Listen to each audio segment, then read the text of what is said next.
حضرت داؤد علیہ السلام بڑی غیرت والے نبی تھے۔ جب گھر سے نکلتے تو گھر کے دروازے بند کر دیے جاتے، پھر واپس آنے تک کوئی شخص ان کے گھر داخل نہ ہو سکتا تھا۔ ایک دن گھر سے نکلے اور معمول کے مطابق گھر کے دروازے بند کر دیے گئے تو تھوڑی ہی دیر بعد ان کی بیوی کی نظر پڑی تو دیکھا کہ کوئی آدمی گھر کے اندر کھڑا ہے۔ بیوی نے گھر کے لوگوں سے پوچھا کہ یہ آدمی گھر کے اندر کیسے آ گیا، حالانکہ دروازے تو بند ہیں۔ بخدا داؤد علیہ السلام تمہاری خوب بے عزتی کریں گے۔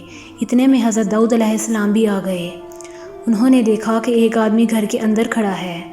حضرت داؤد علیہ السلام نے پوچھا کہ تم کون ہو؟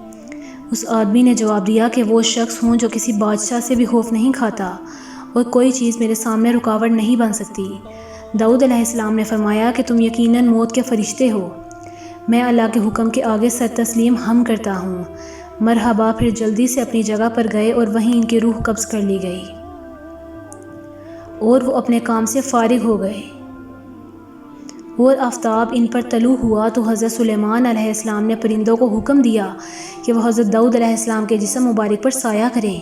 چنانچہ پرندوں نے ان پر سایہ کیے رکھا یہاں تک کہ ان دونوں پر زمین طریق ہو گئی۔ تو حضرت سلیمان علیہ السلام نے ان پرندوں سے فرمایا کہ اب تم ایک ایک کر کے اپنے پروں کو بند کر لو۔ چنانچہ ان پرندوں نے حکم کی تعمیل کی۔